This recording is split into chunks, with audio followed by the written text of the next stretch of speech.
Hello everyone, welcome to my kitchen. My name is Michael and today we're going to be making strawberry rhubarb jam. This could not be any easier. If you've never had it before, I know you're going to love this recipe. So let's get started prepping our fruit and get ready to start making our jam. So we'll start off with the strawberries, and I've got 1.5 pounds of strawberries, and I'm going to go ahead and take the cap off of those. And I've got my little tool here that I'll be using for that. If you haven't seen the video of where I'll use this, I'll put that link in the description box below. You can go check that out. But this is really good. It takes the actual stem off the top of it, and then it takes that little hard piece off that's in the center there, and you get a really nice strawberry from that. So then what we want to do is I want to take them and I want to cut them into quarters. And then I'm going to take them and cut them in half. If you like the bigger chunks in your jams and things, then definitely you can leave them like that. So with that, we'll have our pieces cut up just like this. And if you like the bigger chunks, you can definitely leave them a little bit bigger. If you want to, just cut them into quarters. And I'm going to continue to work on these. Now these really big ones like we've got here, you might want to take those and cut those up into smaller pieces. This is going to cook down as you cook it, but if you want to, you can definitely do that or leave them in the bigger chunks. Now, if you don't have one of these tools, you can definitely just use a knife in that and just take the cap off of them just like that. Once you get the cap off of it, you'll see there's a little hard spot here in the middle of that. And that's what I was talking about with this. But if you don't have one of those, you can definitely just take a knife and just kind of run that around the top and cut that out of there. And that just makes your jam just a little bit better, because this is a little bit of a hard piece that's in you. You definitely don't want those in there. All right, I've got all of my strawberries cut up now, and I went on and put them into my Dutch oven. Whatever you use to cook your strawberries in your jam, you want to make sure that it's some type of a non-reactive metal. You can use like a stainless steel. I'm going to use in this because this has an enamel on the inside of it.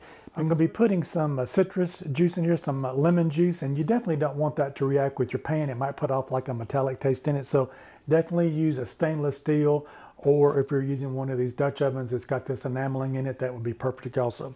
So now we're going to go ahead and work on our rhubarb. So with the rhubarb, we're looking for 2 cups of cut up rhubarb, and we're going to cut that up into little quarter pieces. I've given this a good little wash, and I'm going to show you what this is going to look like. I'm going to cut it in 2. And then with that, I'm going to go ahead and cut it in 2 again. And then I'm going to cut it into little 1/2 inch pieces. So I've got one of these pieces of my rhubarb cut up, and I wanted to show you what that looked like, what these pieces are. So they're finely small pieces. You want to be able to put them into your jam, and they're going to cook down quite a bit once we do that. So we'll need 2 cups of those, and depending on how big your rhubarb is, I might need 5 or 6 of these. I've got some smaller pieces here, but if you've got some bigger pieces, you might not need as many, but we're looking for 2 cups of our rhubarb, and I'm going to continue to work on these. All right, I've got my rhubarb cut up now, and that's about 2 cups of that, so I'm going to go ahead and put that in with my strawberries. All right, now that I've got my strawberries and my rhubarb here cut up and I've got it into my Dutch oven, I'm going to go ahead and add my sugar. This is not a low sugar recipe. I've got 4.5 cups of sugar, and I'm going to put that over my strawberries and my rhubarb now. I'm just going to let that sit for a little while. I'm also going to show you how to can your jam. So that's going to be another little part of this. So we're going to put this in here, and I'm going to let this soak just for a little while with this sugar on here. And that'll kind of help that a little bit along, because if you've had rhubarb before, it's kind of got a bitter taste to it. And that's just going to kind of help that along the process, and the strawberries also. It's always good to have the strawberries sitting in the sugar just for a little while. They won't be in here very long before we go ahead and start cooking them. So now that I've got the sugar on top of the strawberries and the rhubarb, I'm going to take a little bit of time here and kind of go over the canner process. We're going to be doing water bath canning today, and I've made a full video on my channel, and I'll put the link in the description box below of all the equipment that I've got here and kind of go into detail about that. But we're going to be doing water bath canning today, and we're going to be using these 1/2 pint jars is what we're going to be using today. So this should make about 6 of these little jars, but I've got 7 here just in case I have just a little bit more. You never can tell. You could have just a little bit more or less. So I'm going to have 7 here just ready to go. So I'm going to go ahead and get this water put in here. And the reason I'm going to do that, because this will take a little bit of while to bring this water temperature up. You want this to be about 180 degrees. My jars that I've already got here, I've already run them to the dishwasher and sanitized those so they are clean. We want everything to be as clean as you possibly can. And then we're going to take it and we're going to raise the temperature of the glass up on these jars so that when we get ready to put our jam in, we'll have warm jars with our jam, and that way it'll be a risk of not breaking a jar. If you put your warm jam or hot jam into a cold jar, you could risk of cracking it. So that's why we're doing that. So I'm going to go ahead and put the jars in here, and you want to make sure you've got some type of a rack in your canner. You definitely don't want your jars banging against the bottom of them, because again, that could potentially break one of those. So this water bath canner that I got here actually comes with a rack in it, and I've got it down on the side. So what I'm going to do is I'm going to take some water, and I'm going to take it and I'm going to fill up the jar while it's sitting down on the bottom. That'll just kind of keep it from floating around. And I'm going to fill all the jars up with water, and then I'm going to continue to fill it up until the water starts coming over the sides of the jars, and that way the jars won't be floating around and they're banging against each other to break. What we're looking for now, we're looking for 1 inch to 2 inches of water above each one of the jars. So I'm going to continue to work on this. I'm going to put this on the stove, and we're going to bring this temperature up, and I'm going to come back and we'll start cooking our berries and our rhubarb for our jam. All right, now that I've got my jars submerged in water and my canner on the stove, I've got that heating up. Let's go ahead and start cooking our berries and our rhubarb now. So we've got almost all of our ingredients in there now, and we're going to be adding 2 tablespoons of lemon juice. And the reason I use the bottled lemon juice is because you can control the acidity level with that, because it's going to be a consistent through there. If you might get some of the lemons that you might get in the store might not be as acidic as others, this way you're guaranteed you can control it that way. So I'm going to add 2 tablespoons of my lemon juice to my mixture.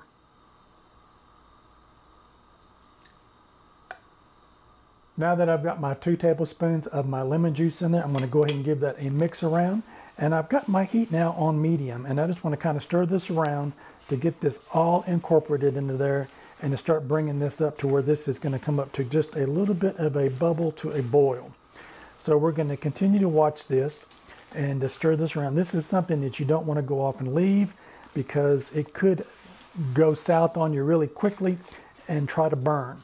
So definitely you want to stick around and you don't have to stir it all the time, but you definitely want to keep it moving around in there so we can get that cooked down really well.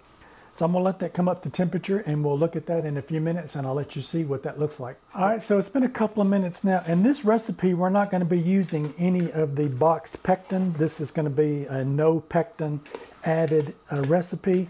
There's just a little bit of the pectin that's going to be in your strawberries and in your rhubarb.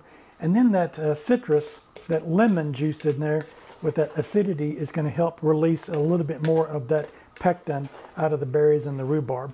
So this is why we're going to do it this way. I won't be putting any of that commercial pectin into this recipe today. So just continue to give this a stir and make sure that everything gets incorporated. And I'll see you back in just a few minutes as this continues to heat up. I am back, and I wanted to show you what my jam's looking like. You definitely want something that's going to have high walls on it, because there might be a little bit of foam that's coming up on the top of it. As you can see here, I'm 10 minutes into it now, and I've got some foam developing here on the top. A lot of people will scrape that off. I've never done that. It'll eventually work itself back into it. Once it starts going into that gel form where we want it to be for our jam, that just disappears. I've never ever taken that off. So that is completely up to you. If you want to remove it, you can. I don't do it. After it continues to cook in there, that will eventually subside and go back down into the jam. So we're going to continue to keep stirring on this. This is looking really good now. And once it comes up to that little bit of a boil there, it's not going to be a rolling boil. I just want to see some small bubbles coming through the top of it. I'm going to turn it down just a little bit more. All right, I am back, and I wanted to show you what this is looking at now. You can see I've got a little bit more foam on the top, and I've got some bubbles. It's not a rolling boil, but it's definitely continuing to cook down. And I've got this turned down now to between medium and medium low, just so we want to continue to cook it slow, and we don't want it to burn or stick to the bottom of our pan. What we're looking for now, I've got another tool over here that I'm going to be using. I've got a candy thermometer, and we want that temperature of this to come up to 220 degrees Fahrenheit. And once that comes up to that temperature, you're pretty much guaranteed that you've got the jam that you need, and that it's going to gel up perfectly. I've got a saucer in the freezer, and I'm going to show you the old way of how I learned to do it when I was a kid, of how you can test your jam and jelly to make sure that it's gelled. So I'm going to go ahead and put this into the side of my Dutch oven here. I'm going to wait for this to come up to 220 degrees, and I'll come back and let you see what that looks like. Stick with me. All right, I'm back and I'm looking at my candy thermometer now, and I'm running about 205 degrees on that. So it's going to continue to cook, and it will come up to 220. And so just be patient with it. Don't cook it really fast, and it will do its thing on its own. So stick with me and I'll come back in just a minute. I am back and my strawberries and rhubarbs has gelled up. I can tell by looking at it, and my temperature did come up to 220 degrees. And I wanted to kind of show you what that's going to look like here with this spoon. So you can see it's going to look a little bit of consistency, a little bit of thickness to it. And if you see as you're pouring it off, it's not going to come off as fast as it did when it first started. And you can take a look at it on the back too and see what it's doing. There's also another test where you can take it and you can run your finger across it. I've got my clean hand here, and you can run it across it. And if it doesn't come back together once you do that, you can see that it's done as well. Another way that you can test if you don't have the candy thermometer with you there is you can put a saucer in the freezer, and I've had it in there about as long as I started cooking this. And we're just going to take a spoonful of this, and I'm just going to put just a little bit on the plate. I'm going to put this in the freezer now for about 5 minutes, and I'm going to show you what this is going to look like. Stick with me. All right, so now while I'm waiting for my test in the freezer to take place, I've got a pot here, and I'm going to go ahead and put my lids in it. And this is something that's recently changed. You don't actually have to do this anymore, but I still do it. I just kind of heat them up just a little bit, just to room temperature, to kind of help them along in the process. But you definitely don't have to do this. I'm going to put these on the stove.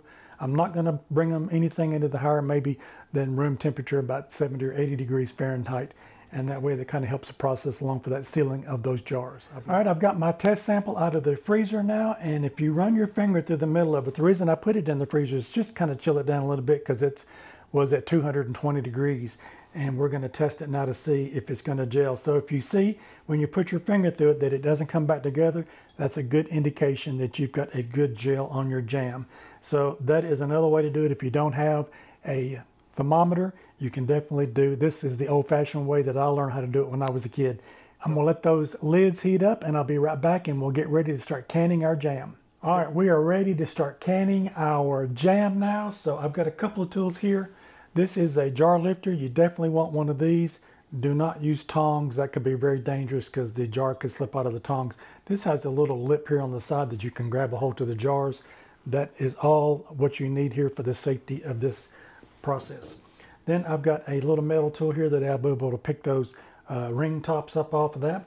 And this is a debubbler. And each one of these little markings here is 1/4 inch. And with this process today for our water bath canning, we want to leave a 1/4 inch headspace. And I'll explain that a little bit more as we get moving on. And I've got a ladle here that we'll be using to ladle out our jam into our jars. So I'm gonna go ahead and go over and get a couple of my jars, and I'll be right back. I've got a funnel. You definitely want to have that available. That way you can make that go in those jars a little bit easier. And we're going to be leaving that 1/4 inch headspace on that. So I'm going to fill this up, and we'll take a look at it, and I'll let you see what a 1/4 inch headspace looks like. All right, now that I've got my jam in my jar, we're going to look at a 1/4 inch headspace. And what we're looking for now is that first marking there. We're going to put that on the side of the jar. And if the tip of the tool touches the top of your product, then you know you've got a 1/4 inch headspace. There is a flaw to that though. If you don't take the other end of this tool, this is called a debubbler. If you don't have one of these, you can definitely check that out. And you want to make sure that you get any bubbles that's in there. You can use a wooden skewer if you've got one of those, or a chopstick. And you just want to make sure that you get all the bubbles out of it. And then you can test it again to make sure that you're going to have your 1/4 inch headspace on the top. So we definitely have that there for that. All right, so now that we know that we've got our 1/4 inch headspace, I'm going to take a paper towel. I've got just a little bit of vinegar here. I'm going to take that and I'm going to clean off the top of the jar because I definitely don't want that sticky residue from that jam to get on there to impede that lid from being able to sit down on that thing properly. So once you've got that cleaned off, you take your magnetic tool and you go in here and grab one of your little lids, and we'll put that on just like that. You'll grab your ring, and we're going to put that on till it comes to almost to a stop, and then you're going to take it and do fingertip tight. That's all you want it to do. For the canning process to work, you do not want it any tighter than that. If you go in there and tighten it down on it, it won't process correctly, so you just want it fingertip tight. So I'm going to go ahead and put this back in my canner, get my other jars out, and I'll let you know in a minute how many I got. Stick with me.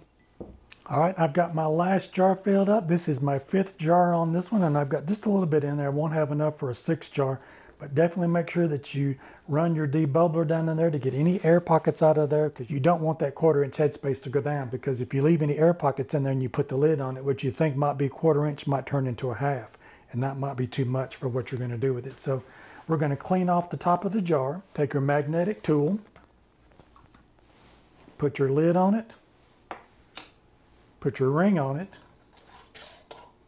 fingertip tight, and you're done. All right, so this is my 5th one. I'm going to put this in my water bath canner, and I'll be back in just a second, and I'll tell you what the next process is going to be. All right, I've got my jars heating back up now. Put the lid on the water bath canner, and I've got it up on high. So once your water comes up to a rolling boil, and at the altitude that I'm at, which is below 1,000 feet, so if your altitude where you are is at 1,000 feet or below, then your processing time for your jars will be 10 minutes. I'll put a link in the description box below showing you the different altitudes and the processing time that it will take to process the jars, because as you go up in altitude, it will take a little bit longer. So check that description box below if you're at above 1,000 feet on the altitude where you live. So again, once that hits that 10-minute mark, you'll take the lid off of it, you'll turn your heat source off, and you're going to let those jars sit in the water for another 5 minutes before you remove them, and then you'll take them out. One thing to consider when you're removing your jars out of canner is you want to pick them up straight up and down. You don't want to tilt them in a direction any way at all. You want to pick them straight up and down. If you see any moisture on the top of the lid, that'll be common. That will evaporate off, because once that comes out of there, that steam is still going to come out of there, and it will take any of that residue water off the top of it. So don't worry about dipping the water off the top of it. Just pull it straight up out of the canner, and we're going to set it down flat just like that. Do not tip it when you do that. And I'll see you back in just a minute once mine has finished processing. I am back, and my canning process is done, and I've got my 5 jars here of my strawberry rhubarb jam, and I've already heard all of them ping except for one, and so I'm waiting for that last one to ping. So if you've never canned before, what happens is there's a little dimple on top of the jar lids here that when it cans and it seals, it'll pop down and it'll make a little ping noise. When it does that, you'll know that it's sealed. So what we want to do now is wait for that to happen to all of these, and you might not hear it, you might be away, or it might have canned, or it might have popped in the canner as it was sealing itself that way. But what we want to do now is we want to wait 24 hours for these to cool down. So I've got these on a rack here on the counter. You want to put them someplace that they're not going to be disturbed, away from prying hands or anything like that, because these are extremely hot right now where they just come out of that canner, and you definitely don't want to get burned, and you don't want to interfere with the sealing process as it continues on. So put these away so that they won't get touched, and they can continue to do what they need to do and cool down. So as it cools down, like I say, all of these will eventually seal, and after the 24-hour time frame, we'll be able to take the rings off, which is the piece on the outside. Take the ring off, and that way you can test to see if the lid is secure to the jar. And if it's not, that doesn't mean that you throw it away. You can still use it. You just have to put that one in the refrigerator and eat that one in a timely manner, because it didn't seal down. Every once in a while you get one. It's very rarely that that happens, but it could. So when you store your jars, you want to leave the jars with the rings off. You do not store your jars with the rings on. That way, if for some chance the lid does come unsecure on it while it's sitting on the pantry shelf, you won't get a false seal if the ring is still on it, because it could push it back down on the top of it, and that could spoil your food. So you definitely don't want that to happen. So when you get ready to store them, take the rings off, store them, and that way if the lid does pop up of it, it won't seal back on it. It'll be off of it, and that way you can dispose of that one, because you don't want to eat that one if it's not sealed. So definitely check, wait for these for 24 hours, check them to make sure they're sealed. If they're all sealed, they're good to go. Put them on your can shelf and eat them whenever you'd like. And out of the batch that I had, this is what I had left. So after I cleaned everything up, we got about this little bit left here, and I wanted to show you what that looked like, how that gelled up. You can see how that gelled up really nicely, and we've got some chunks of those strawberries in there, and a little bit of that rhubarb in there. So definitely, if you don't want them, if you want a little bit more chunky, then don't cut them as small as I did. Or if you like the consistency that is, then definitely cut them into quarters and then cut them into half. If you get some of the smaller ones, you might just want to leave those in the quarters where those are. But this is my jam. It did really nicely with that. You can see that it gelled up really good. I'm gonna give this a taste test and see what it tastes like.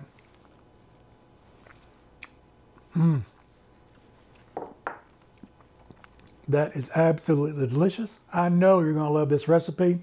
And if you've never made strawberry rhubarb jam before, definitely give this a try. It is not hard. And the canning process, if you've never done that before, this is probably one of the easier ones that you can try. So definitely leave me a comment in the comment section if you try this. I'd love to hear from you. And if you like this content, maybe you might consider giving me a thumbs up. I would really appreciate it.